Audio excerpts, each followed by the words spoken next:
Today I'm driving one of the most interesting cars of our time. Manual transmission, exciting aerodynamic shape, cool digital dash display, two-seat layout, and the car is the original Honda Insight. You'd know that if you read the title. It's important to note that I'm not talking about the new Insight, which is all boring and mainstream. This is the first generation Insight, which features this cool styling and this cool dashboard, and this weird wheel cover thing that makes it look like the Cadillac Coupe de Ville had a hybrid-powered child.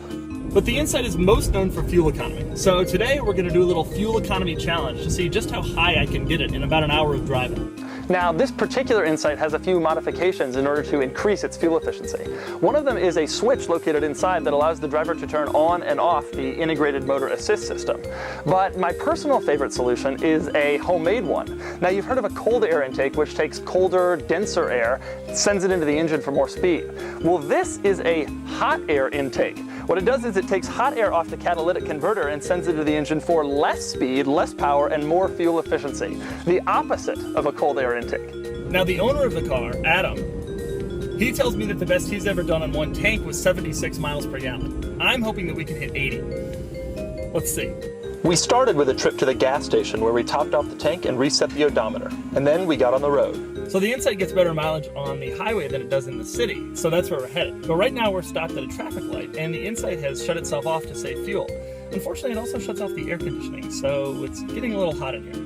But eventually we made it to the highway and the fuel economy challenge began. We're not doing so well. 44.6 miles per gallon as we get on the highway. But it didn't take long for things to start looking up. Okay, so we're getting 50 miles per gallon right now. Oh, I need to do better.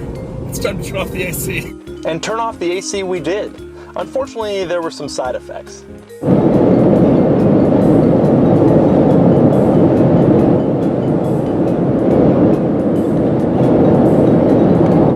We also started to encounter problems with other motorists. So we're going about 5 miles an hour above the speed limit here on Interstate 285 in Atlanta, and we are still getting passed by every single vehicle on the road.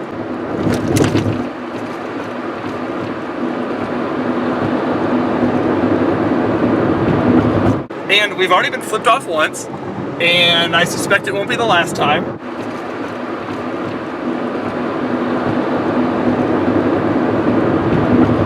But we pressed on undeterred in spite of our slow pace. Okay, there's a truck right behind us now. But we've just crested 60 miles per gallon for the first time, and so I am not backing off. Adam also had a few good suggestions on fuel economy strategy, from the mundane. I don't know how comfortable you are with some light drafting, but that'll definitely help. Oh, yes. Yes. To the slightly more ridiculous, like turning off the car to coast down a hill. Stick it in neutral and cut it off. And wait till you feel the engine stop and then back on. And then hit the FCD repeatedly, just double tap it.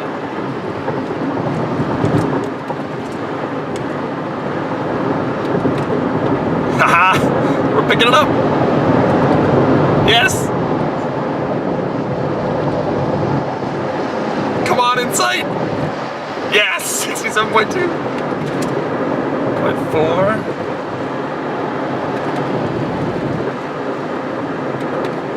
0.6.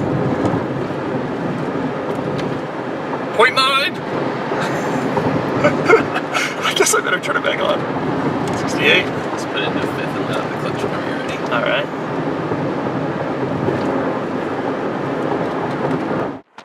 As we pressed on, fuel economy climbed, and so did my hypermiler tendencies. You really start to realize how many hills there are when you're driving this car.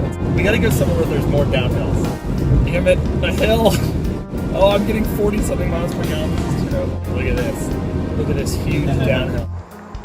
Eventually, we pulled off and made it to the gas station. Alright, the moment of truth. Since we drove about 40 miles, we figured we'd need to put in only half a gallon to hit 80 mpg. Okay, so if it's more than a half, then we screwed up, right? Then it's not gonna be it. Okay, all right. And the final tally was? Okay, well, we did 41 miles, and the pump says that we just pumped 1.38 gallons of gas. So that figures to an average of about 29 miles per gallon. We're thinking that isn't exactly right. I think the lesson that we've learned here is don't shop at this gas station. So according to the car, we actually did a little better than that. According to the car, we got 71.4 miles per gallon. Now, it's not the 80 miles per gallon we were hoping for, but it's still a lot better than most cars. And all we had to do to get it was stop up traffic on Interstate 285. So we didn't quite get the mileage we were looking for, but we got pretty close. And most importantly, we got to spend the whole day driving around in the futuristic first-gen Insight, which was, it should be noted, the first mass-produced gas-electric hybrid. Take that, Prius.